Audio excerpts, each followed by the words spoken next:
ವಾದ್ಯ. ಓಂ ಇದಂ ಫಲಮಯ ದೇವ ಸ್ಥಾಪಿತ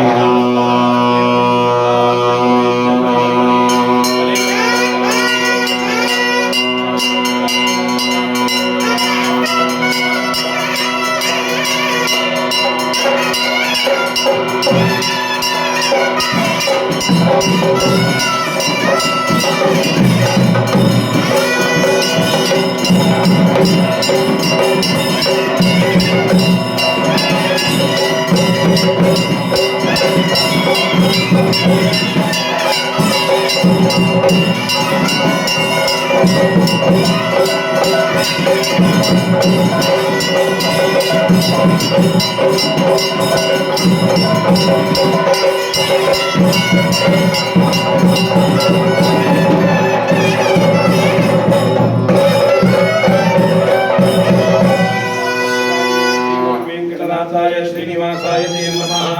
ओम उग्रं वीरं महाविष्णुं ज्वलन्तं सर्वतोमुखं दक्षिणोदीशरं भद्रं नमाम्यहम्।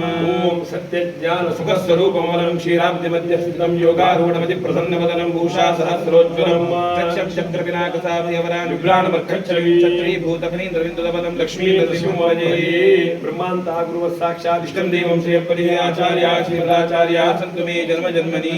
ಎಲ್ಲರೂ ಒಟ್ಟಾಗಿ ದೇವರ ಸನ್ನಿಧಿಯಲ್ಲಿ ಪ್ರಾರ್ಥನೆ ಮಾಡುವಂತಾಗಿ ಪ್ರಥಮವಾಗಿ ದೇವರ ಸನ್ನಿಧಿಯಲ್ಲಿ ಕುಲದೇವರನ್ನು, ಇಷ್ಟ ದೇವರನ್ನು, ಗ್ರಾಮ ದೇವರನ್ನು, ಸ್ಥಾನ ದೇವರನ್ನು, ಹಾಗೆ ವಿಶೇಷವಾಗಿ ನಮ್ಮ ಮಠದ ಪರಮ ಪೂಜ್ಯ ಶ್ರೀಮದ್ ಸಂಯಮೇಂದ್ರ ತೀರ್ಥ ಸ್ವಾಮೀಜಿಯವರ ಸನ್ನಿಧಾನದಲ್ಲಿ, ಹಾಗೆ ಗೋಕರ್ಣ ಮಠದ ವಿದ್ಯಾಧೀಶ ತೀರ್ಥ ಸ್ವಾಮಿ ಸನ್ನಿಧಾನದಲ್ಲಿ, ಕೈವಲ್ಯ ಮಠದ ಶಿವಾನಂದ ಸರಸ್ವತಿ ಸ್ವಾಮಿ ಗುರು ಮಹಾರಾಜ್ ಇವರ ಸನ್ನಿಧಾನದಲ್ಲಿ ಸದ್ಗುರು ಶ್ರೀಮದ್ ಸುಧೀರ್ ಸ್ವಾಮಿ ಗುರುಜಿಯವರ ಜನ್ಮಶತಾಬ್ದ ಮಹೋತ್ಸವದ ಶುಭ ಅವಸರ ವಿಶೇಷ ಸುಧೀರ್ ತೀರ್ಥ ಸ್ವಾಮೀಜಿ ಸನ್ನಿಧಾನದಲ್ಲಿ ಪ್ರಾರ್ಥನೆ ಮಾಡ್ತಾ ಇಂದು ದೇವರ ಸನ್ನಿಧಿಯಲ್ಲಿ ಪ್ರತಿಷ್ಠಾ ವರ್ಧಂತಿ ಮಹೋತ್ಸವ, ದೇವರನ್ನು ಸುಮುಹೂರ್ತದಲ್ಲಿ ಪ್ರತಿಷ್ಠಾಪನೆ ಮಾಡಿಕೊಂಡು ದೇವರಲ್ಲಿ ಪ್ರಾರ್ಥನೆ ಮಾಡಿದ್ದು. ಆಚಂದ್ರಾರ್ಥ ದೇವರು ನಮಗೆ ಅನುಗ್ರಹ ಮಾಡಬೇಕು. ನಾವು ಶಾಶ್ವತರಲ್ಲ, ದೇವರು ಶಾಶ್ವತ. ಆದರೆ ನಮ್ಮ ತಂದೆ, ನಮ್ಮ ಅಜ್ಜ, ಮುತ್ತಜ್ಜ, ನಮ್ಮ ಹಿರಿಯರು ಪ್ರಾರ್ಥನೆ ಮಾಡಿದ್ದೇನು, ಒಂದೇ ಮಾತ್ರ ಹೇಳುವುದಾದರೆ ಪೂರ್ವಿಕರು ಪ್ರಾರ್ಥನೆ ಮಾಡಿದ್ದೇನು. ನಮ್ಮ ದೇವಾಲಯ, ನಮ್ಮ ಒಂದು ಮಂದಿರ, ನಮ್ಮ ಒಂದು ಆರಂಭದಿಂದಲೂ ಇಷ್ಟ ದೇವರನ್ನು, ಕುಲದೇವರನ್ನು ಆರಾಧನೆ ಮಾಡಿಕೊಂಡು ಬಂದಿದ್ದೇವೆ. ಮುಂದೆಯೂ ದೇವರ ಅನುಗ್ರಹ ನಿರಂತರವಾಗಿ ನಮ್ಮ ಮಕ್ಕಳಿಗೆ, ಮನೆ ಮಕ್ಕಳಿಗೆ, ಎಲ್ಲಿಗೂ ಕುಟುಂಬಕ್ಕೂ ಸಿಗಬೇಕು. ಹೌದು, ಭಕ್ತವೃಂದಕ್ಕೆ ಸಿಗಬೇಕಂತ ನೋಡಿ. ಈಗ ಕುಂಭಾಭಿಷೇಕ ಆಗಿ 20 ವರ್ಷ ಆಯ್ತಂತೆ ನೋಡಿ. ದೇವರ ಸನ್ನಿಧಾನದಲ್ಲಿ ಆ ಸಮಯದಲ್ಲಿ ಸಭಾಂಗಣ ಅಥವಾ ಛತ್ರ ಏನೂ ಇಲ್ಲ. ಆದರೂ ನಮ್ಮ ಭಾವಯ್ಯನವರ, ಇಲ್ಲಿ ಗುರುಜಿ ಅಂತಲೇ ಹೇಳ್ತಾರೆ, ವಿಶೇಷವಾಗಿ ಕೀರ್ತಿಶೇಷ ಮಾಡುವುದು ದೇವದಾಸ ಭಂಡಾರ್ಕ ಅವರ ಒಂದು ಇಚ್ಛೆಯಂತೆ ಆ ಸಮಯದಲ್ಲಿ ದೇವರಲ್ಲಿ ಪ್ರಾರ್ಥನೆ ಮಾಡಿಕೊಂಡು ಏನೂ ವ್ಯವಸ್ಥೆಯಲ್ಲಿಯೂ ಕಡಿಮೆಯಾಗದಂತೆ ಸುವ್ಯವಸ್ಥಿತ ರೀತಿಯಲ್ಲಿ ಸಹಸ್ರ ಕುಂಭಾಭಿಷೇಕವನ್ನು ಮಾಡಿಕೊಂಡು ದೇವರಲ್ಲಿ ಪ್ರಾರ್ಥನೆ ಮಾಡಿದ್ದೇವೆ. ದೇವರ ಸಾನ್ನಿಧ್ಯ ಅಭಿವೃದ್ಧಿ ಆಗಬೇಕು, ಎಲ್ಲ ಭಕ್ತವೃಂದಕ್ಕೆ ಶ್ರೇಯಸ್ಸಾಗಬೇಕು, ಇದು ಪ್ರಾರ್ಥನೆ. ಹಾಗೆ ದೇವರ ಸನ್ನಿಧಿಯಲ್ಲಿ ಪುನಃ ಪ್ರಾರ್ಥನೆ. ವರ್ಧಂತಿ ಮಹೋತ್ಸವದ ದಿನ ದೇವರ ಸನ್ನಿಧಿಯಲ್ಲಿ ಸಂಪನ್ನಗೊಳ್ಳುವ ಕಾರ್ಯಕ್ರಮಗಳಲ್ಲಿ ವಿಶೇಷವಾಗಿ ಶತಕಲಶ ಅಭಿಷೇಕ ಪೂರ್ವಕ, ಗಂಗಾಜಲ, ಕನಕಾಭಿಷೇಕ ಎಲ್ಲವನ್ನೂ ದೇವರಿಗೆ ಸಮರ್ಪಣೆ ಮಾಡಿಕೊಂಡು ದೇವರ ಸನ್ನಿಧಾನದಲ್ಲಿ ಅಭಿಷೇಕದ ಆರತಿಯನ್ನು ಅರ್ಪಣೆ ಮಾಡಿಕೊಂಡು ಈಗ ಭಕ್ತವೃಂದದವರು, ಹಾಗೆ ನಮ್ಮ ದೇವಳದ ಆಡಳಿತ ಮಂಡಳಿಯವರು, ವೈದಿಕರು ಒಟ್ಟಾಗಿ ಪ್ರಾರ್ಥನೆ ಮಾಡುವಂತಹದ್ದು. ಇವತ್ತಿನ ಎಲ್ಲ ಕಾರ್ಯ ಒಳ್ಳೆ ರೀತಿಯಲ್ಲಿ ನಡೆಸಿಕೊಡಬೇಕು, ದೇವರ ಸಾನ್ನಿಧ್ಯ ಅಭಿವೃದ್ಧಿ ಆಗಬೇಕು. ಹಾಗೆ ಇನ್ನೂ ನಡೆಯುವಂತಹ ಕಾರ್ಯಕ್ರಮ ಅಂದರೆ ಶಿವ ಮಹಾಮಂತ್ರ ಹವನ. ತದನಂತರ ದೇವರ ಸನ್ನಿಧಾನದಲ್ಲಿ ವಿಶೇಷವಾಗಿ ನಾವು ದೇವರನ್ನು ಇಲ್ಲಿಂದ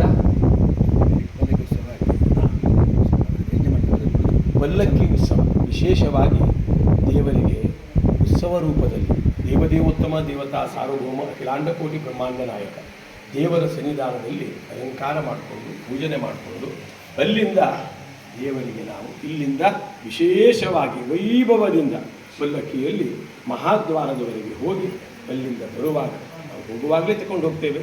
ಎಲ್ಲ ಮಂಗಲ ದ್ರವ್ಯ ಅವೆಲ್ಲವನ್ನು ತಂದು ಪುನಃ ದೇವರ ಸನ್ನಿಧಾನದಲ್ಲಿ ಇಡಬೇಕಾದರೆ ಯಜ್ಞ ಮಂಟಪದಲ್ಲಿ ದೇವರನ್ನು ಇಟ್ಟು ಅಲ್ಲಿ ಮಹಾಪೂರ್ಣಾಹುತಿಯಾಗಿ ದೇವರ ಪ್ರಸಾದ ಸ್ವೀಕಾರ ಮಾಡಿಕೊಂಡು ಅಲ್ಲಿಂದ ದೇವರಿಗೆ ಮಹಾಪೂಜೆ, ಮಧ್ಯಾಹ್ನ ಕಾಲದಲ್ಲಿ ದೇವರ ಪ್ರಸಾದ ಸ್ವೀಕಾರ ಮಾಡಿಕೊಂಡು ಸಾಯಂಕಾಲದ ಶುಭ ಮುಹೂರ್ತದಲ್ಲಿ ರಂಗಪೂಜೆಯ ನಂತರ ಪಂಚ ದೇವರಿಗೆ ಗಗ್ಗರ ಸೇವೆ, ಇವೆಲ್ಲ ಕಾರ್ಯಕ್ರಮ ಸಾಂಗೋಪಾಂಗವಾಗಿ ಒಳ್ಳೆ ರೀತಿಯಲ್ಲಿ ನಡೆಸಿಕೊಡಬೇಕು.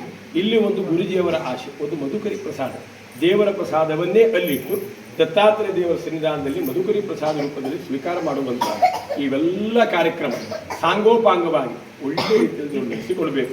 ಎಲ್ಲ ವೈದಿಕ ವೃಂದಕ್ಕೆ ದೇವರು ಉತ್ಸಾಹ ಭರಿತವಾಗಿ ಕೆಲಸ ಮಾಡುವಂತಹ ಭಾಗ್ಯ ಕೊಡಬೇಕು. ಹಾಗೆ ಎಲ್ಲ ಇವತ್ತಿನ ವಾದ್ಯದವರು ಚಂಡೆಯವರು ಬಂದು ಭಕ್ತಿಪೂರ್ವಕ ಸೇವೆಯನ್ನು ಈಗ ಮಾಡಿದ್ದಾರೆ. ಭಕ್ತವೃಂದದವರು ಅವರಿಂದ ಏನಾಗ್ತದೆ ಅದನ್ನು ಸೇವೆ ಭಕ್ತಿಪೂರ್ವಕ ಮಾಡ್ತಾ ಇದ್ದಾರೆ. ಎಲ್ಲರಿಗೂ ಕೂಡ ಒಳ್ಳೆ ಪ್ರೇರಣೆ ಕೊಟ್ಟು ಉತ್ಸಾಹಭರಿತರಾಗಿ ಮಾಡುವಂತಹ ಶಕ್ತಿ ಕೊಡಬೇಕು. ಮತ್ತು ಇಲ್ಲಿ ಪರಿಸರ ಆದಷ್ಟು ನಾವು ಸ್ವಚ್ಛತೆಯಲ್ಲಿ ಜಾಗ್ರತೆ ಮಾಡಬೇಕು. ದೇವರ ನಡೆಯಲ್ಲಿ ಇಲ್ಲಿ ಯಾರೂ ನಮಸ್ಕಾರ ಮಾಡಲಿಕ್ಕಿಲ್ಲ, ಈ 4 ಕಂಬದ ಎದುರು ಕೂಡ ಯಾರೂ ನಮಸ್ಕಾರ ಮಾಡಲಿಕ್ಕಿಲ್ಲ. ದೇವರಿಗೆ ನಮಸ್ಕಾರ ಮಾಡುವಂತಹದ್ದು ಬಲಬದಿಯಲ್ಲೇ ನಮಸ್ಕಾರ ಮಾಡಿಕೊಂಡು ದೇವರ ಪ್ರಸಾದ ಸ್ವೀಕಾರ ಮಾಡಬೇಕು. ಪುನಃ ಪ್ರಾರ್ಥನೆ, ಎಲ್ಲ ಕಾರ್ಯಕ್ರಮ ನಿರ್ವಿಘ್ನವಾಗಿ ಒಳ್ಳೆ ರೀತಿಯಲ್ಲಿ ನಡೆಸಿಕೊಟ್ಟು ದೇವರ ಸಾನ್ನಿಧ್ಯ ಅಭಿವೃದ್ಧಿಯಾಗಿ ಎಲ್ಲ ಭಕ್ತವೃಂದಕ್ಕೆ ಅವರವರ ಇಚ್ಛೆ ಪರಿಪೂರ್ಣ ಆಗಬೇಕು. ಒಳ್ಳೆ ಆರೋಗ್ಯ ಸಿಗಬೇಕು, ಒಳ್ಳೆ ರೀತಿಯಲ್ಲಿ ಆಯುಷ್ಯವನ್ನು ಅವರು ಅನುಗ್ರಹ ಮಾಡಬೇಕು. ಮಕ್ಕಳಿಗೆ ಒಳ್ಳೆ ವಿದ್ಯಾಬುದ್ಧಿ ಅನುಗ್ರಹ ಮಾಡಬೇಕು. ಅವರವರ ಉದ್ಯೋಗ ಸ್ಥಾನದಲ್ಲಿ ಗೌರವ ಕೀರ್ತಿ ಯಶಸ್ಸು ಕೊಟ್ಟು ಸ್ತ್ರೀಯವರಿಗೆ ಅಖಂಡ ಸೌಭಾಗ್ಯ ಕೊಟ್ಟು ಮಕ್ಕಳ ಮುಂದಿನ ಭವಿಷ್ಯದಲ್ಲಿ ಸಕಲ ಸೌಭಾಗ್ಯ ಮಕ್ಕಳಿಗೆ ಅನುಗ್ರಹ ಆಗುವಂತೆ, ಒಳ್ಳೆ ಗುಣ ಮಕ್ಕಳಿಗೆ ಸಿಗುವಂತೆ, ಕುಟುಂಬಕ್ಕೆ ಒಳ್ಳೆಯದಾಗುವಂತೆ ದೇವರ ಸನ್ನಿಧಾನದಲ್ಲಿ ಪ್ರಾರ್ಥನೆಯನ್ನು ಸಲ್ಲಿಸಿ ಮುಂದಿನ ಕಾರ್ಯಕ್ರಮ ಆರಂಭ ಮಾಡ್ತಾ ಇದ್ದೇವೆ. ಇದಂ ಫಲಮಯ ದೇವ ಸ್ಥಾಪಿತಂ ಪುರತಸ್ತವ ತೇನ ಮೇ ಸಫಲಾವಾಪ್ತಿರ್ ಭವೇತ್ ಜನ್ಮನಿ ಜನ್ಮನಿ ತಸ್ಮಾತ್ ಫಲ ಪ್ರದಾನೇನ ಸಫಲಾಸ್ತು ಮನೋರಥಾಃ. ಇಷ್ಟದೇವತಾ ಕುಲದೇವತಾ ಸುಪ್ರಸನ್ನ ವರದಾ ಭವಂತು. ಪ್ರಾರ್ಥನಾ ಸಮರ್ಪಯಾಮಿ. ದೇವರ ಸನ್ನಿಧಾನದಲ್ಲಿ ಅಲ್ಲಿಂದ ಬನ್ನಿ, ಅಕ್ಷತೆಯನ್ನು ನಾವು ಎದುರುಗಡೆ ಇಡ್ತೇವೆ. ತಾವೇ ಸ್ವತಃ ಅಕ್ಷತೆಯನ್ನು ತಗೊಂಡು ದೇವರಿಗೆ ಅಂದರೆ ಫಲಕ್ಕೆ ಸಮರ್ಪಣೆ ಮಾಡುವಂತಹದ್ದು. ಹರಿವು ನಾಯಿರೆ ಸ್ವಲ್ಪ ಹೊತ್ತು ಒಂದು ವಾದ್ಯ ಚಂಡೆ ಆಗಲಿ, ಒಂದು ಅಕ್ಷತೆ ಹಾಕುವರೆಗೆ ಎದುರಿಗೆ ಅಕ್ಷತೆ ಇಡ್ತೇನೆ. ಪ್ರಾರ್ಥನಾಂ ಸಮರ್ಪಯಾಮಿ.